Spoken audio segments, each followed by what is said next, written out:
You've made it, drummers. This is Drum Set Ergonomics Series 6, and this is the secondary suspended instrument series. We're focusing on everything else. We're gonna focus on the instruments that you only play 5 to 30% of the time, the splash cymbals, the china cymbals, and the cowbells. We'll explore a few shoulder assessments that you can do to make sure that these instruments are placed in convenient places for you. Before we dive in and we jump into this massive NASA star control of a drum set behind me, my goal for these 6 articles is that you have a basic assessment process that does not take very much time at all. It's taken us 6 articles to get here, but I want to make sure that you have as much education to make sure that you're making the best decision possible.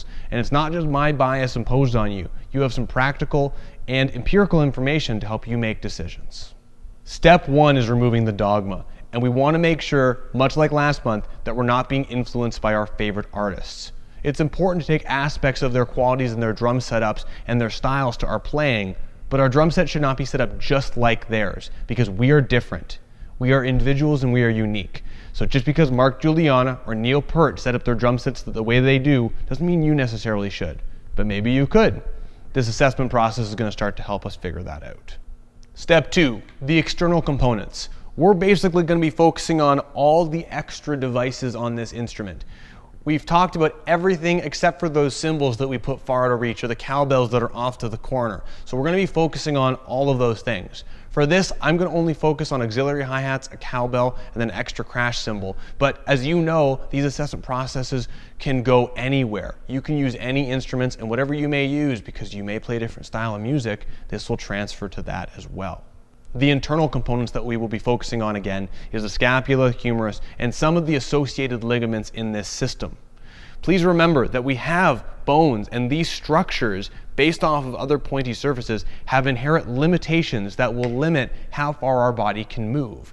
This will lead into the active range of motion process. This will also help to make sure that you don't sustain a shoulder injury when playing those more aggressive but oddly placed devices. Furthermore, on the internal component side, we're going to start talking about a few muscles. Now, the easy to see muscles are the trapezius muscle, which goes from here to here on me, the sternocleidomastoid, which is a big neck muscle. It's the one that you can kind of see curving around my neck here, and the deltoids. There are tons of other shoulder muscles and muscles on the superior aspect of my shoulder, but these are the ones that are more commonly known and are predominantly in the plane that we're going to be doing these assessment processes. Generally, if you have an oddly placed device that is far away from you, it will be one of these tissues that gets tight. That's how you get a chronically tight neck if you're holding up your arm for a really long gig. The last internal component that I'd like to introduce to you today are the ligaments. Now, most of us are aware and have heard of ligaments. Ligaments are these strong, collagen-based tissues that are in our body that help to hold our bones together, and what they do really well is help to transmit force. As we reach an extreme of a joint motion, you might feel some tension in a joint, and most of us associate that purely with muscle. And there are tons of tissues in there, but the ligaments help to actually tighten up like a rope and transmit force from one piece to another.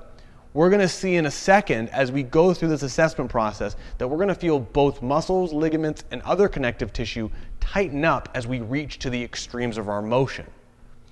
Ligaments, unlike muscles, have less regenerative properties. They are rope-like. So as they tear or strain, they can get damaged. And in some cases, on the other end, they can actually thicken and become inflamed and irritated. This is one of the reasons why working within our active range of motion for the instruments that we're playing will be crucial for long-term health as a healthy drummer. So for the assessment, we're going to go over 2 things, and these 2 joint motions are going to give us an idea as to where we can place instruments. So first, I'd like you to grab your sticks with whatever technique feels most comfortable to you. While you're holding these sticks, I want you to place your feet on your pedals and get everything set up. And to be fair, at this point, everything should be in a pretty good spot because we've already been following all of the ergonomic suggestions I've made so far, right? So you're going to sit down, your throne height's perfect, everything else is perfect, but we're going to look at where we're going to put these extra cymbals. So assessment number 1, put your arms firm at your side, so we're being pretty strict with these. Hold your sticks with your comfortable technique, and we're going to externally rotate both of your arms as far as you can. Now, when I get out to this fully externally rotated position, both of the front of my shoulders are experiencing some tightness here. But you can see with the above view, all of the instruments I have here are kind of within my window, so I could get away with this. Now, the second assessment, I want you to put your arms straight out in front of you with your arms at 90 degrees, and I want you to bring your arms all the way out to the side, straight out like so. Now, again, this is a pretty big window, and when I get way back here, the fronts of my shoulders start to get tight.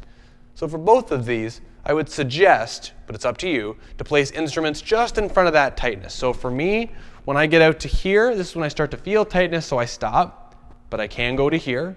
And when my arms are out in front of me and I reach all the way out, this is where I feel tightness, but I like to stop here because it feels way more comfortable for me. Step 3, we're going to focus on being comfortable. So all these instruments are placed within my comfortable range of motion. This also means that if it's comfortable, that it's not a lot of stress on my body. So comfort can be a great thing to follow. Make sure it's not your only governing factor, but it's a great place to start. The angles of the instruments become important, and much like we described last month, we have reaction forces as to how the cymbal or the drum is going to push back into me or not, depending on a less bouncy surface. So all these instruments here are set up such that if I were to hit the cymbal, that the forces of the cymbal pushing back into me is not going to push my wrist or hand into a position that's not conveniently placed. Now, on the other end of this equation, you can see this crash cymbal over here is placed pretty conveniently for me. Same are these auxiliary hi-hats.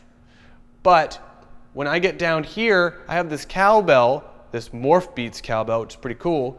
But as you can see, I've placed it pretty close to me, and it's actually pretty hard for me to play conveniently. So I may actually place it further away.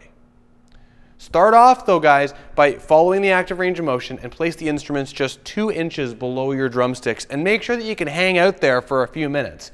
Because if you feel comfortable holding those positions for a minute, which you don't always have to do, but just to see, it's probably fair to say that you could probably record and play that song on a 3-hour gig and not get super exhausted. Remember, stay within your active range of motion, and it'll help to prevent injury. The big thing that we want to make sure is that you don't have a china cymbal placed all the way over here and you're smashing down on it just outside of your active range of motion.